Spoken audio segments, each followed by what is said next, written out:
il faut que j'utilise mon corps à me sacrifier pour Hachem, tout mon corps.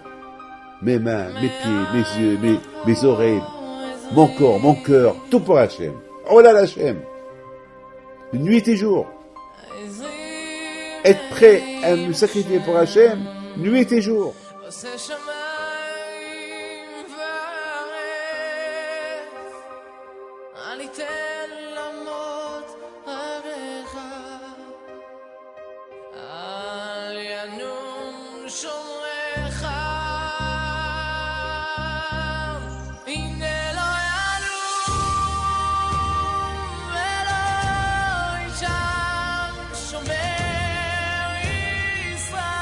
De la bouteille avec la permission d'Hachem.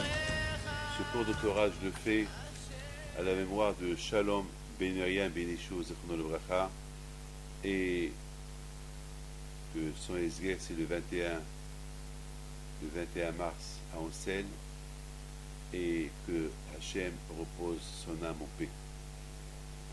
Alors c'est la paracha de Tzav, et c'est une paracha qu'elle nous parle de la rapidité, comment un homme il doit faire, comment le Kohen il devait faire ses sacrifices. Vous savez que à l'époque il y avait beaucoup de sortes de sacrifices lorsqu'on avait le Beth Amikdash.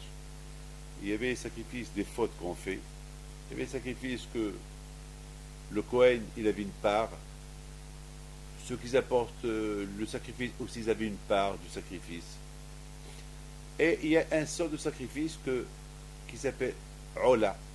Alors là, c'est le sacrifice pour Hachem. Alors ce sacrifice-là, personne n'avait le droit de rien prendre. C'était pour Hachem tout entier. Le Kohen n'a pas le droit de reprendre un peu. Personne. Ça s'appelle Ola. Koba Ola, Khalil, Ola. Un Koba pour Akadosh Baruch Hu. Lorsqu'on dit ça c'est Ola, ça c'est pour Hachem, alors tout le sacrifice, il devait être brûlé pour Hachem. Et beaucoup des fois, il y avait beaucoup des sacrifices comme ça.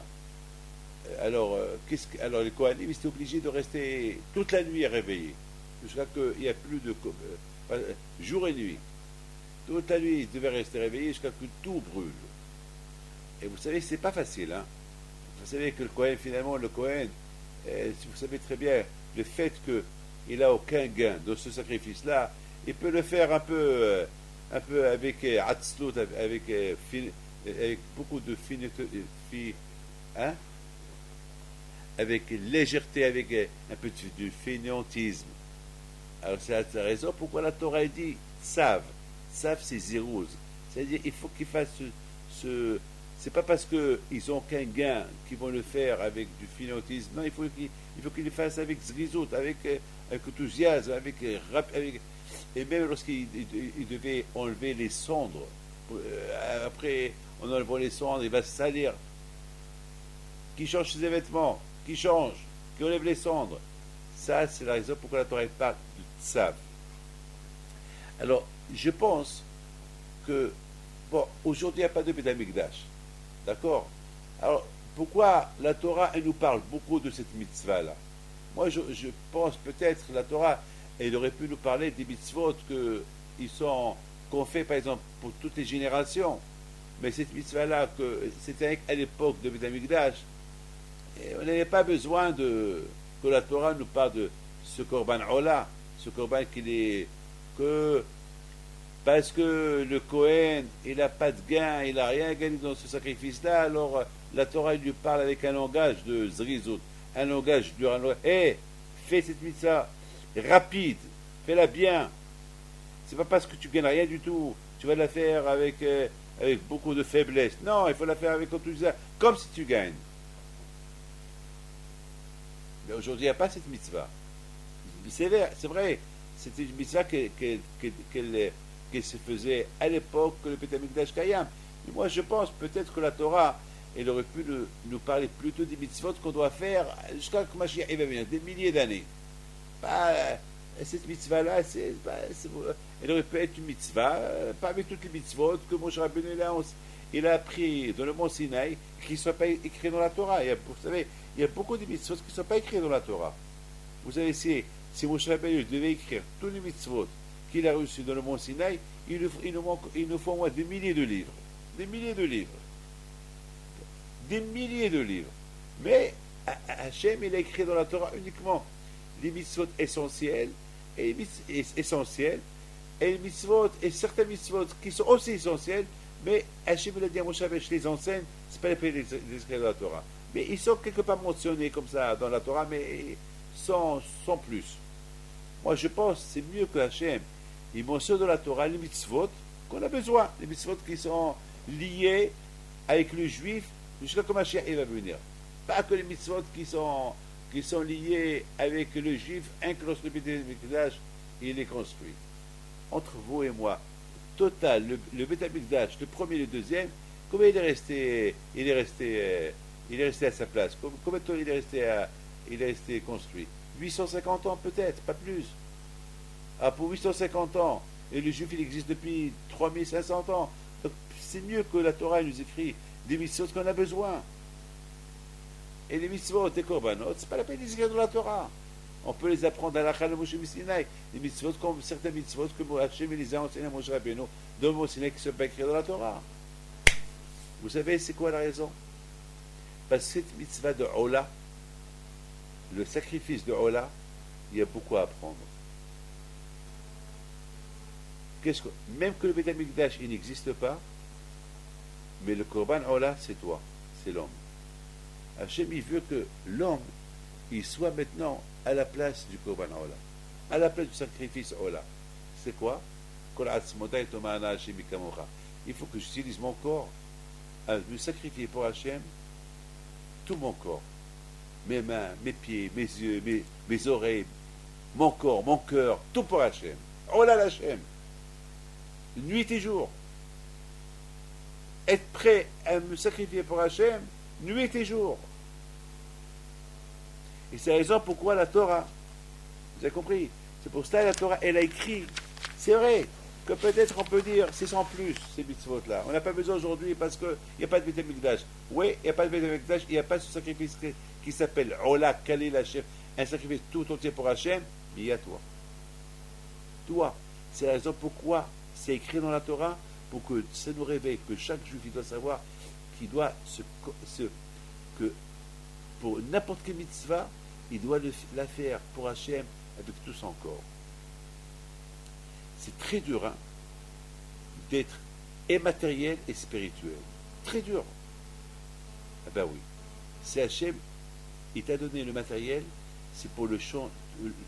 Hachem, il t'a donné le matériel pour le mettre à ta disposition pour le servir et le rendre spirituel.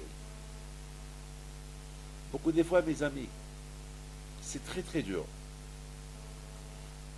Par exemple, je vais aller au travail. Et on me dit non. Avant d'aller au travail, il faut aller prier. Mais je vais perdre mes clients. On me dit, oh, Shabbat, il faut respecter Shabbat. Mais tout le monde ouvre Shabbat. Aujourd'hui, le Shabbat, c'est le jour du grand business. Je vais perdre de l'argent. Et peut-être c'est mieux que je travaille Shabbat pour que je gagne de l'argent. Et je fais tzedaka. Non. Et tu dis à Hachem, je t'ai donné une mitzvah. Cette mitzvah-là, il faut bien la faire. Cette mitzvah n'est pas son priorité.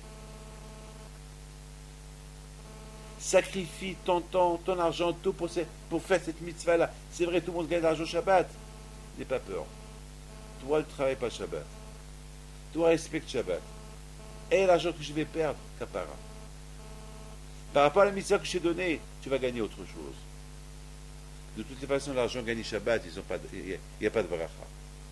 La plupart des gens que je connais, regardez, j'ai 61 ans. Je n'ai vécu avec les gens. Et j'ai vu, de mon expérience de toutes ces années-là, que tous ceux qui ont travaillé Shabbat, et ils ont gagné l'argent Shabbat, ils ont tout perdu à la fin. Moi je sais, je le sais. Et je le sais, je le vis. Par contre, tous ceux qui ont respecté Shabbat, alors ils ont gagné quelque chose. Bon, c'est vrai, il y a beaucoup de gens qui m'ont dit rapidement, depuis que je respecte Shabbat, j'ai tout perdu. Mais qu'est-ce qu'ils me disent? J'ai tout perdu, mais j'ai gagné. J'ai perdu, j'ai pas d'argent, mais j'ai gagné mon judaïsme. Je suis heureux que je ne travaille pas Shabbat. J'ai gagné quelque chose que je ne peux pas expliquer. c'est l'expérience. On entend ça. Qu'est-ce qu'on apprend des Kohanim? Ça veut dire que la Torah, elle parle de Korban Ola. Elle parle de Korban Ola, ça veut dire on apprend, nous, c'est un enseignement pour nous. C'est quoi l'enseignement pour nous? On voit, et ça vaut la peine que ça soit écrit dans la Torah. Que le Kohen, il doit rester réveillé nuit et jour, jusqu'à qu'il termine ce sacrifice-là où il ne gagne rien du tout. Nous, qu'est-ce qu'on apprend de cette mitzvah-là pour toutes les générations à venir? Nous aussi, on doit apprendre d'eux quelque chose. Même qu'aujourd'hui, il n'y a pas le Kohen Gadol, même qu'aujourd'hui, il n'y a pas de Kohanim, même qu'aujourd'hui, il n'y a pas de Beth Amikdash, mais quelque part, on reste à apprendre. Ouais, c'est vrai, il n'y a pas de sacrifice Ola, mais à la place du sacrifice Ola qui se faisait à Hachem, eh bien, moi, je vais l'être. Moi, je vais l'être.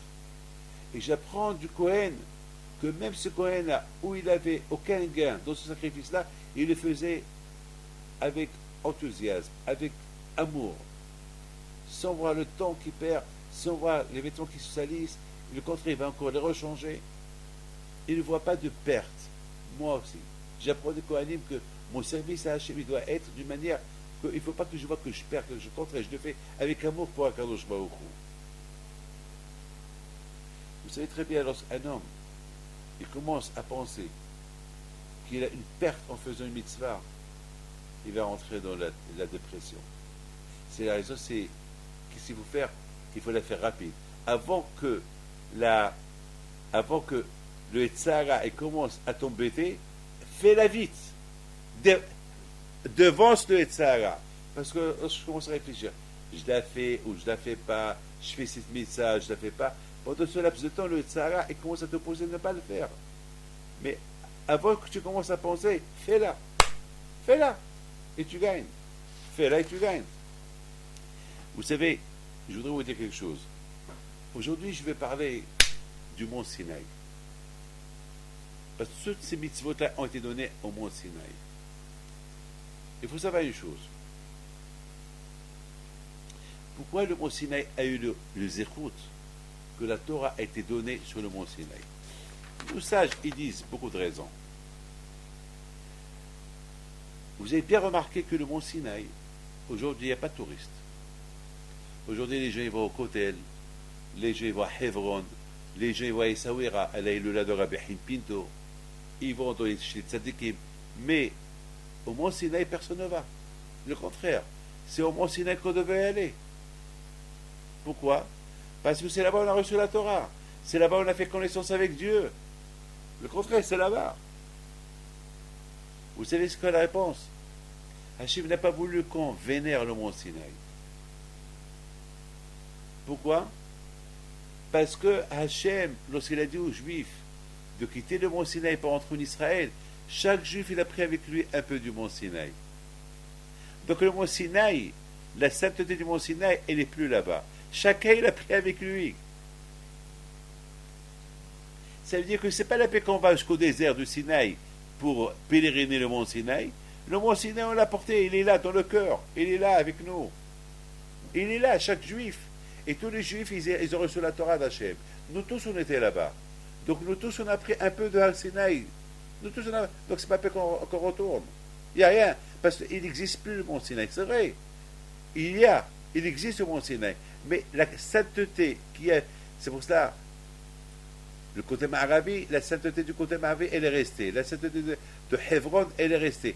La sainteté des tombeaux de Tzadikim, elle est restée.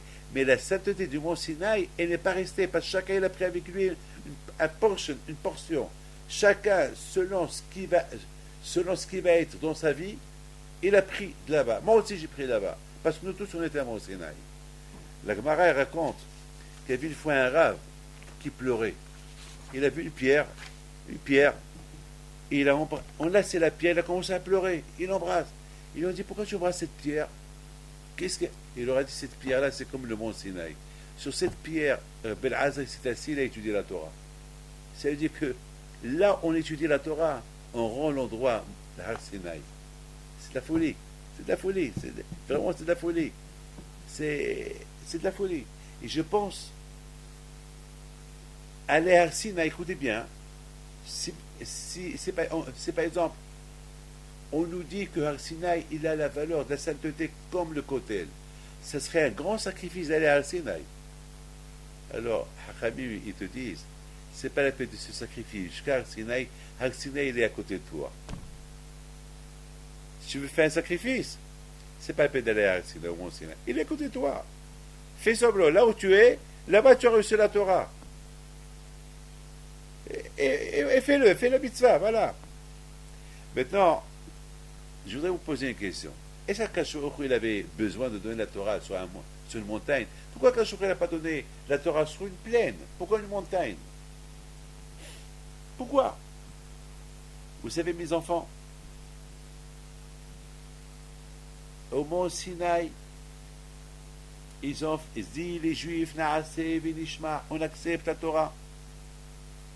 Au mont Sinaï, ils ont fait le veau d'or. À côté de la Sinaï, les tables de la loi, Moshe Rabbeinu les a cassés.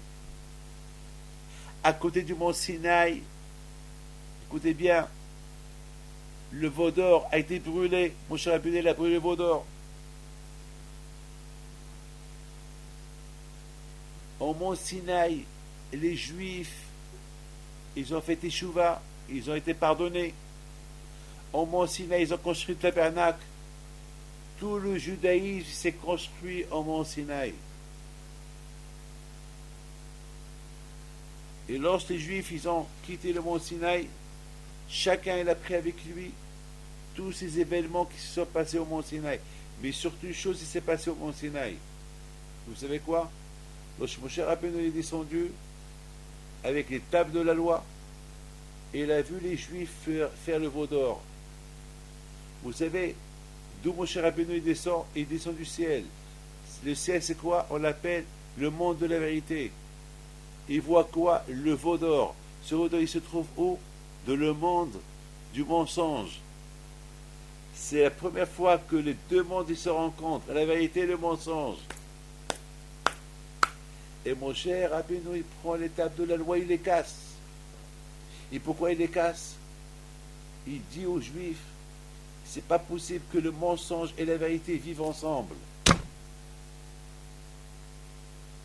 Vous ne pouvez pas voir la vérité en face. Vous êtes en face à Sinaï, vous voyez Hachem en face, vous avez reçu la Torah en face, vous avez levé les yeux en face. Et là, en face, Hachem, vous osez faire le veau d'or. Pourquoi Hachem a donné la Torah sur une montagne? Pour que les Juifs ils lèvent les yeux. C'est important parce que le Juif toujours il compte l'argent. Il voit. Hachem il veut que tu lèves tes yeux. Il y a Hachem en haut. Et c'est la raison pourquoi Hachem a donné la Torah sur la montagne. Pour que les gens, en levant les yeux, ils voient le ciel. Il faut que tu dépends du ciel. Ne dépends pas de la terre. La terre, tu dépends pas de la terre une fois que tu meurs. Une fois qu'on meurt, on dépend de la terre. C'est la terre qui nous prend en charge. Mais tant qu'on vit, c'est Hachem qui nous prend en charge. Et c'est la raison pourquoi Hachem il a donné la Torah dans une montagne pour qu'on lève les yeux. Et c'est la raison pourquoi lorsqu'un homme, il dit le Admor mais Alexander, il dit une phrase extraordinaire. Lorsqu'un homme il lève ses yeux vers le ciel, il se voit qu'il est petit. Mais lorsqu'il voit la terre, il voit que lui il est grand et Hachem il est petit. Mais lorsqu'il voit le ciel, il voit Hachem il est grand et lui il est petit. Je pense, c'est la raison pourquoi Kadosh Baruch Hu a voulu donner la Torah dans une montagne. Mais une montagne pourquoi à Sinaï? Parce qu'elle était anab, parce qu'elle était humble. Aussi grande qu'elle était la montagne. Et c'est dit, qui suis-je que Hachem donne la Torah sur moi? Ben c'est ce que Hachem a voulu. Que le juif, il accepte la Torah avec anava. Être humble. Être riche et humble. Être grand et humble. Savoir toujours qu'il y a quelqu'un au-delà de lui. Et qu'il sache toujours que sa fin c'est la terre. C'est pour ça que c'est écrit Hachem a donné la Torah sous la montagne. Pourquoi sous la montagne? Il veut leur dire sur la montagne, je suis. Sur la montagne, je suis. Sous la montagne, vous êtes. Si vous voulez pas sentir que vous êtes sur la montagne, alors levez vos yeux vers moi. Vous voulez m'oublier, alors vous êtes sur la montagne. De toute façon, c'est là-bas votre place. Donc, à vous de choisir votre avenir. Ou être un jour sous ou sur. Je répète, choisissez votre avenir. Hachem dit, ou sous la montagne, ou sur la montagne. Être sur la montagne, c'est lorsque vous avez les yeux vers moi, vers Akadosh Baruch Hu. Mais à côté, ce qui est impressionnant, c'est la phrase que je vous ai dit. Que Moshe Rabbeinu, il n'a pas détruit, il a détruit les tables de la loi en voyant le veau d'or. Il a voulu leur dire, c'est pas possible, je ne peux pas vous donner cette Torah avec ça, ça c'est une contradiction. Ça c'est le émet, ça c'est la vérité, ça c'est le mensonge, le veau d'or, l'argent c'est du mensonge, ça ne marche pas tous les deux ensemble. Il faut choisir ou là ou là.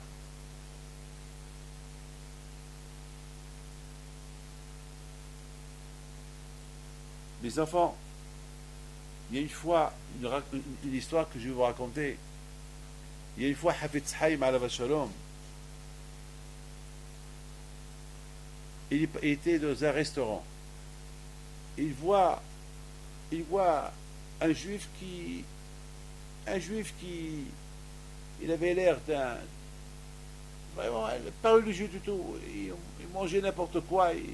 Il se comportait pas bien du tout. Et Hafetz Haïm dit au propriétaire, c'est qui celui-là? C'est un juif ou il n'est pas juif? Parce qu'il est sûr qu'il passe rien du tout. Il lui dit, Rabbi, ne demande pas de questions, c'est un monsieur qui est perdu. C'est un juif perdu. C'est un juif qui est perdu. Parce qu'il a été volé lorsqu'il avait 9 ans.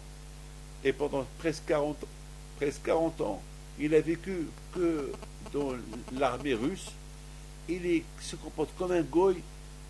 Quel goy? Un goy qui est vraiment comme un assassin, comme pas un bon goy, un mauvais goy. Ouais, c'est un mauvais juif.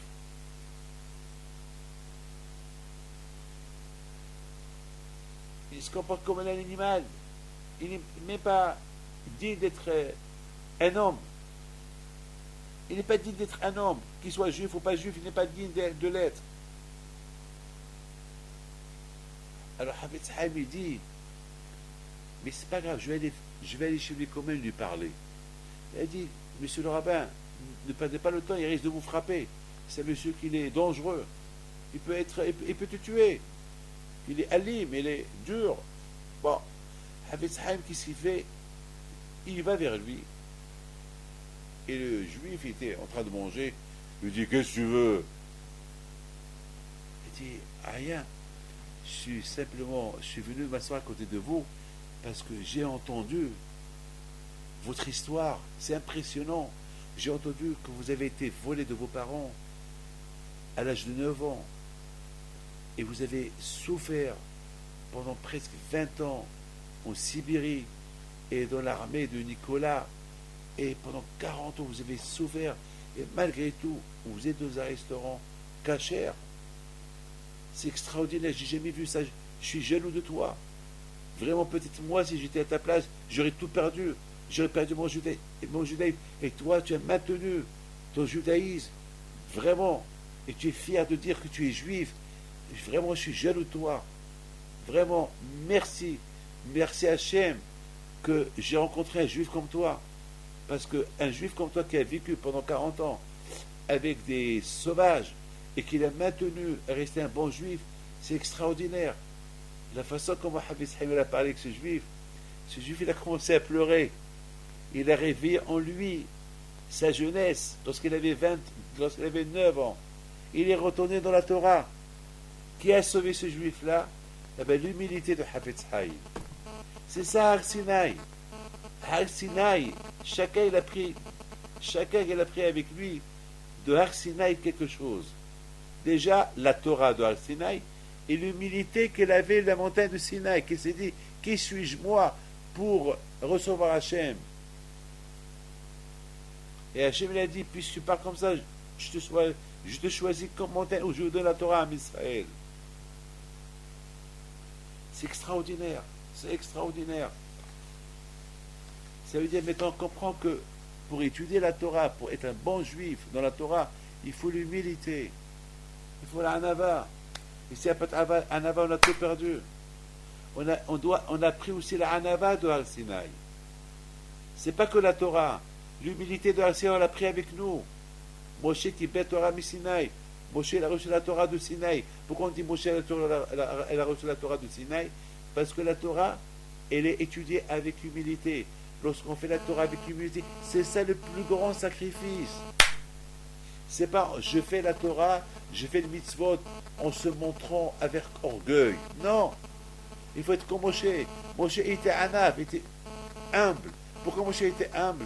Parce que Moshe il s'est dit, qui suis-je moi pour ne pas être humble? Si la montagne qui ne parle pas, elle est humble, qui suis-je moi pour être moins que la montagne? Donc la Torah et l'humilité et être humble ensemble.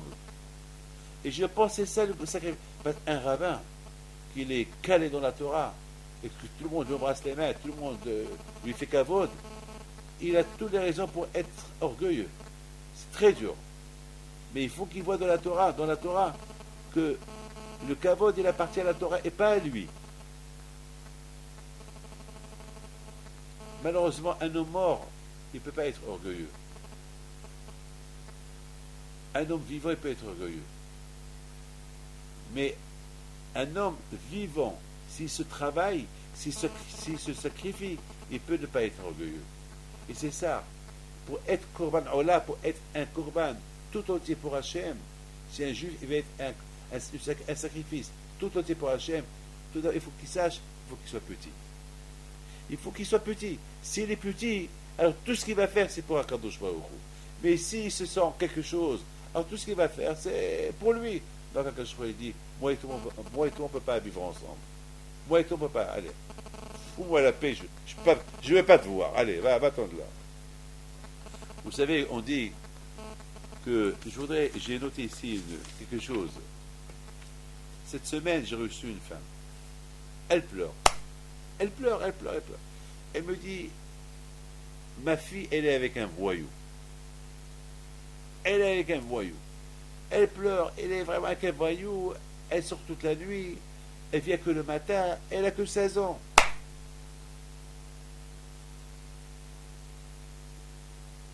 Et je lui dis, comment tu t'appelles? Elle me dit son nom. Elle me dit, bon, je sais que vous avez entendu parler de mon mari qu'il est voyou. Mais moi, je veux que ma fille, et je ne veux pas qu'elle soit avec un voyou. Je lui dis, madame, vous êtes mariée? Elle me dit, non. J'habite avec quelqu'un. Je lui dis, pourquoi vous voulez que votre fille, elle ne soit pas avec un voyou, sans mariage, et vous êtes avec un voyou et sans mariage? Quelle différence il y a entre vous et elle? Pourquoi? Mais déjà, vous, madame, vous devez être l'exemple pour votre fille. Mais vous n'êtes pas exemplaire pour votre fille. Vous voulez que votre fille soit une tzadékette, alors que vous n'êtes pas dupe, vous n'êtes pas tzadékette. Déjà, vous, mariez-vous avec l'homme avec qui vous êtes. Et alors, après, tu peux reprocher à ta fille pourquoi tu es avec un voyou. Et pourquoi tu mettons, toi, tu n'es pas un exemplaire pour elle. Alors, ce que tu ne veux pas pour ta fille, tu le veux pour toi. C'est pas possible. Ce n'est pas possible. C'est vraiment, c'est de la folie ce que je vous dis. Mais c'est ça le émet. C'est ça le émet. Écoutez, pendant le mondial, je me rappelle, j'étais en Argentine. Et à un moment donné, j'entends goal. C'est les Argentins qu'ils ont marqué un goal. Et vraiment, à l'hôtel, on entendait l'hôtel, presque un tremblement de terre dans l'hôtel. Parce que c'était en Argentine, les Argentins sont fous du football, et vraiment, c'est de la folie. Bon, la même semaine, il y avait un match de football, Brésil, je ne sais pas qui, et les Brésiliens ont marqué un goal. Et là aussi, c'était le bruit, c'est inimaginable. C'est vraiment, tout l'hôtel, il a bougé. Et j'ai commencé à réfléchir. J'ai dit, et surtout, pendant ce match, vraiment, j'ai pas reçu les juifs. Parce que ces heures-là, les juifs, ils étaient en train de voir le match. Il n'y avait que des religieux, ceux qui... Mais malgré tout, eux aussi s'intéressaient à ce qui se passe. Entre vous et moi aussi je m'intéressais. Tout le monde s'intéresse à ce qui se passe. Je ne veux pas vous dire que je suis je veux pas vous dire que je suis un tzaddik. Moi aussi je m'intéresse. Qu'est-ce qu'elle a marqué que Liverpool ou Manchester United. Je m'intéresse, je veux savoir. Je ne vois pas la télévision, je ne vois pas ce qui se passe, je ne vois pas les matchs, mais je m'intéresse. Il n'y a, a pas de mal, je m'intéresse. Vous savez, depuis qu'on est jeune, on entend les équipes de football et moi aussi, il y a une équipe que j'aime. Je ne peux pas vous la dire, mais je les aime. C'est pas que je les aime. Je ne connais pas leur visage, mais c'est le nom. Je ne peux pas vous mentir, c'est péché de mentir. Si je vous mens, ça veut dire je vais être un trafiquant de mensonges. Non, moi je suis un homme émet. J'ai rien contre le football. Mais c'est pas moi qui va perdre le temps pour voir un match. Je préfère étudier la Torah. Mais lorsque de temps en temps je vais demander à quelqu'un, alors c'est qui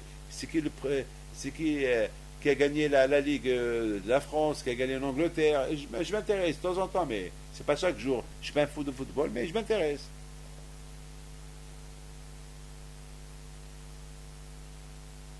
Je me suis posé une question dans ma tête. Après 120 ans, le bon Dieu, il pose une question aux fous de football. Il va leur montrer des images, des photos.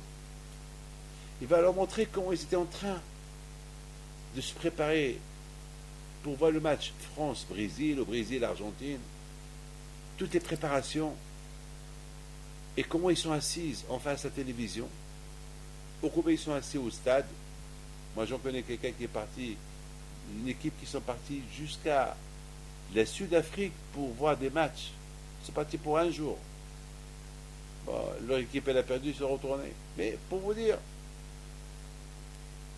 et qu'est-ce qui va se passer? Et Hachem, il montre, après son bâton, il montre à la personne. Il lui montre comment il voit son équipe, qu'elle avance avec le ballon, et voilà, elle marque le goal, et lui, il crie. Waouh, il crie. Et Akash lui dit, tu vois ce que tu as vu? Il arrête l'image. Il arrête. Hachem lui dit, dans toute ta vie, est-ce qu'un jour tu as répondu Amen comme ça? Est-ce que dans toute ta vie, est-ce qu'un jour tu as fait une mitzvah de la même façon comment tu étais content lorsque le Brésil a marqué le goal? Wow. Qu'est-ce qu'on va répondre? Qu'est-ce qu'on va répondre? C'est dur ce que je vous dis, mais il faut être réaliste, c'est ça. Parce que dans l'autre monde, c'est ce qu'on appelle le monde de la vérité. On te montre exactement ce que tu as fait dans ce monde-là, et là-haut, il n'y a pas de football, là-haut, c'est la vérité, c'est les mitzvot, et on va te dire, voilà comment tu t'es comporté dans ce monde matériel, et pour les mitzvot que Hachem t'a donné, que c'est eux qui vont t'aider après 120 ans, regarde comment tu t'es comporté. Voilà ce goal, cette joie que tu as eue lorsque ton équipe a marqué le goal. Est-ce que maintenant, est-ce que dans ce monde, on va te donner une récompense pour ça? Et tu vas recevoir quelque chose pour ça ici? Ici, on ne calcule pas ça. Mais donne-nous un exemple du mitzvah que tu as été heureux en la faisant comme la joie que tu avais lorsque le Brésil a marqué le goal. Montre-nous. Voilà, on a vu toute ta vie. Même le mariage de tes enfants, tu n'étais pas content comme ça. Même lorsque tu as gagné de l'argent, tu n'étais pas content comme ça. C'est grave. Grave. Cette semaine, il y a eu un gros miracle qui s'est passé cette semaine. Donc, il faut le sacrifice. Il faut sacrifier le football pour faire une mitzvah. C'est ce que Hachem dit. Il faut être Khalil, Ola Khalil. Il faut un homme, il se travaille pour être lui-même un sacrifice pour Hachem. Comment? Il sait les choses, les bonnes choses matérielles, et c'est les bonnes choses spirituelles, ben, qui sacrifie le matériel pour le spirituel. C'est dur, mais ça travaille. C'est ça. C'est ça. Il faut qu'on arrive à ce que tous nos ossements, tous nos corps, ils arriveront à dire Hachem, il n'y a pas comme toi. Nishmat Kol Haya, que les morts qui donnent des éloges à Akadosh Baruch Hu et le vivant. Cette semaine, je recevais les gens. Il y a deux Espagnols, deux Argentins juifs qui s'étaient perdus. Ils étaient à Paris. Ils voulaient me voir. Ils ne parlent pas le français. Et chacun les envoyait à gauche et à droite. Et ils étaient perdus. Ils rencontrent un juif. Un juif sans kippa. Et ils vont lui dire, je ne sais pas, j'ai peur de vous dire, est-ce qu'il a kippa ou sans kippa? Je ne me rappelle pas, je ne peux pas vous dire. Et ils ont commencé à parler, le juif leur dit, je vois que vous parlez l'espagnol. Ils commencent à leur parler l'espagnol. Ils lui ont dit, on cherche Rabbi David Pinto. Il a dit, c'est tout. Ben, c'est mon voisin. Et il me les a emmenés, et c'était lui, le traducteur. Regarde, eux ils ont appelé, ils étaient Hachem, s'il te plaît, Akadosh Baruch Hu. Et tout qu'on rencontre Rabbi David. On va prendre l'avion dans quelques minutes. Please, s'il te plaît, Hachem. Dans quelques heures, s'il te plaît, Hachem. Et Akadosh Baruch Hu. Parce qu'ils ont fait un sacrifice. Ils sont venus me chercher pour le bracha. Ils ne m'ont pas trouvé. Il n'y a pas qu'ils repartent à l'aéroport. Mais non. Ils m'ont cherché. Et ils ont prié à Hachem. Alors quand je lui ai dit, vous faites un sacrifice. Vous insistez. Alors non seulement que je vous envoie quelqu'un qui va vous montrer Rabbi David, mais je vous envoie quelqu'un qui parle l'espagnol et qui va être l'interprète entre vous et lui. C'est la folie. C'est bémet, c'est de la folie. Il prie avec nous à la synagogue. J'ai eu une autre histoire cette semaine. Je viens du Mexique. Il y a un juif au Mexique qui me donne une feuille de toutes ses affaires. Il me dit, Rabbi David, voilà, toutes mes affaires, ils sont officiels. Je voudrais bien que des affaires des dizaines de millions de dollars. Dites-moi, conseillez-moi lesquels je garde et lesquels je vends. Je n'avais pas le temps, c'était à l'aéroport, au Mexique. Je prends la feuille et je la mets dans la valise. Et j'ai oublié que c'est une feuille que si la douane, elle la voit, bon, après quelques heures de recherche, ils vont savoir que c'est pas moi. Mais entre-temps, c'est dangereux. Donc ce qui s'est passé, j'arrive à Paris, et en sortant de l'avion, il y avait la douane.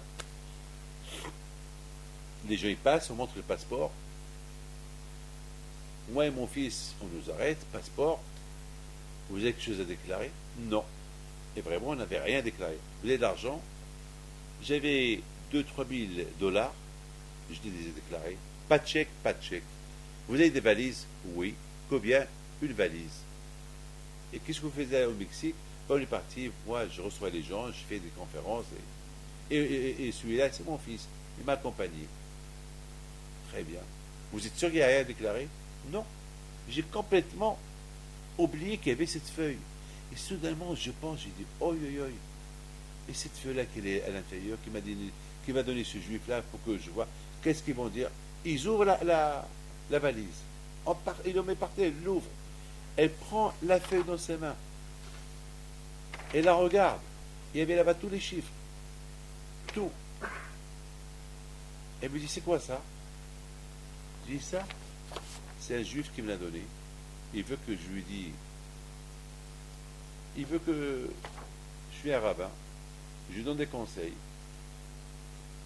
Elle regarde. J'ai prié à Hachem. Parce que elle aurait pu me dire, viens, venez avec nous, on va voir, on va vérifier. Il peut même m'arrêter pour quelques heures, qui vérifie les noms, le téléphone et tous ces gens-là. Parce qu'il y a des chiffres, il y avait des millions là-bas, c'est des chiffres. Mais je voulais éviter tout ça parce que je devais aller voir un malade qui était à l'hôpital et attendre des heures. Je dis à quand je vais au cours, parle-moi cette Hachem. Je suis crevé, je suis fatigué. Une semaine au Mexique, je me suis sacrifié nuit et jour, je recevais les gens. Hachem, je t'en prie. j'ai pas de force pour attendre. Il me dit, bon, passe.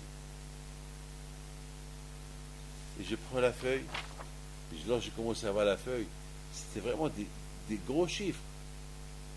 Je me suis dit, mais comment j'étais bête de prendre cette feuille. Mais bon, et dans la feuille, il y a là-bas le nom de l'autre, il y a le nom de la compagnie de l'autre, il y a là-bas, il y a tous les détails. C'est écrit en plus, cher Rabbi, dire Rabbi Pinto, la lettre était. Mais quand même, ils peuvent croire que je suis associé, alors que je suis rien dans toute cette affaire-là. Mais j'ai pris Hachem. Et Hachem, il a fait que la douane, ils m'ont cru. Et bon, après, je suis passé. Après, je commence à réfléchir. Mais pourquoi j'ai souffert? Pourquoi toutes ces souffrances-là? Enfin, j'ai passé pendant quelques minutes, j'ai passé. Pourquoi on m'a pas laissé passer comme tout le monde? Pourquoi moi, avec une barbe blanche, qu'est-ce que j'ai à déclarer? Pourquoi je vais apporter de la drogue, quoi? Ben, j'ai dit peut-être. Là aussi, il faut un sacrifice. Et juif, il faut souffrir. Il faut passer des souffrances. C'est pas parce que tu es rabbin, tu passes pas les souffrances. Il faut souffrir. Dans la vie, il faut souffrir, c'est tout. Il faut souffrir. Il n'y a rien à faire. Mes enfants, je voudrais terminer avec une phrase. Leishmat Shalom Ben Miriam Ben Ishou. Écoutez bien. Lorsque Moshe Rabbeinu a reçu la Torah, le Satan, il arrive dans le ciel. Il dit, Hachem, où est la Torah? Hachem lui dit, va la chercher. Je vous pose une question. Pourquoi? Comment le Satan il s'est rendu compte qu'il n'y a pas de Torah dans le ciel? Et pourquoi Hachem dit au Satan, va la chercher? Pourquoi il ne dit pas simplement, j'ai donné aux Juifs? J'ai donné à Moshe Rabbeinu. Pourquoi il dit va la chercher? Écoutez bien.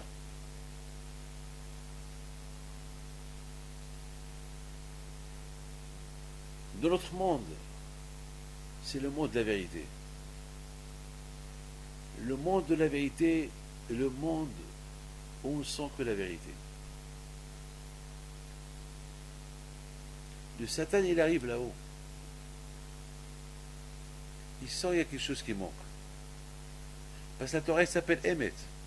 À part que l'autre monde, c'est le monde de la vérité, mais dans l'autre monde, lorsqu'il y avait la Torah, c'était encore plus vérité. Et maintenant, il sent qu'il manque quelque chose. C'est pour ça qu'il dit, ce que je sens qui manque, c'est la Torah. Alors, elle est où? Alors Hachem ne lui dit pas où elle est. Il lui dit, va la chercher. C'est quoi va la chercher? Et là où tu sens la Torah, c'est là-bas où elle est.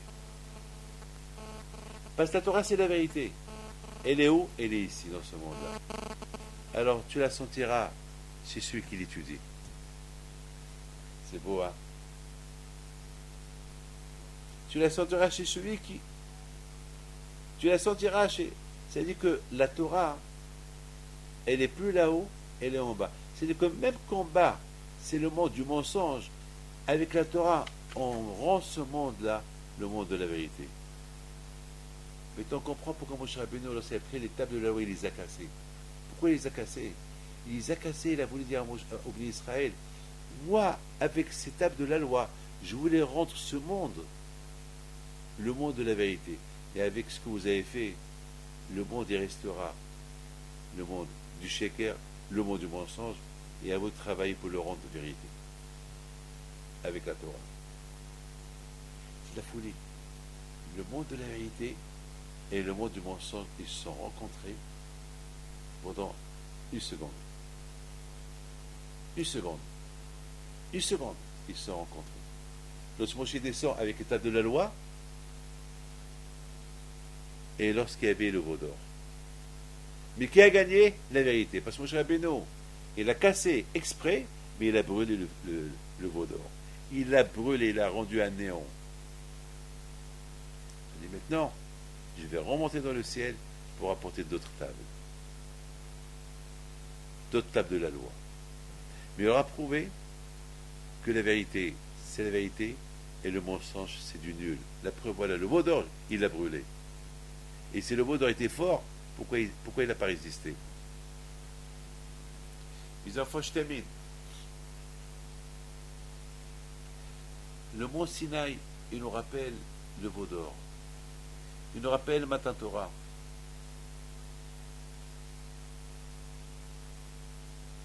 Le veau d'or, il nous rappelle qu'on doit le réparer. Et la seule façon de le réparer, c'est en se cassant, comme Moshe l'a cassé les tables de la loi. On doit se casser dans la Torah.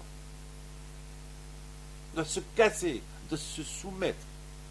C'est la seule façon pour détruire le veau d'or qu'il existe à chaque génération. Mes enfants, je vous bénis. Vous avez la fin de la page Picodé. La Torah nous parle de l'inauguration du tabernacle et après le voyage. Et la Torah, elle dit que dans le tabernacle, il y avait le Hanan, la nuée. Pourquoi la nuée? Pourquoi pas la lumière? Moi, j'ai dit comme ça.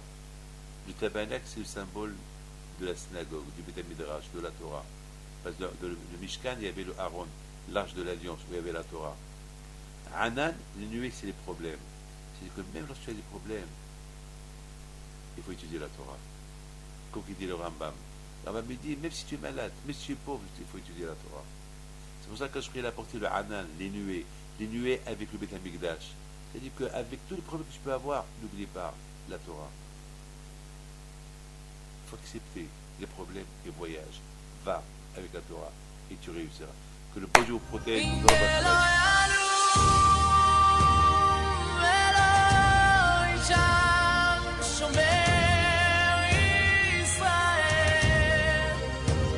השם שומרך, השם צילך, על יד ימינך, יומם השמש לא יככה, וירח בלילה, שבשמו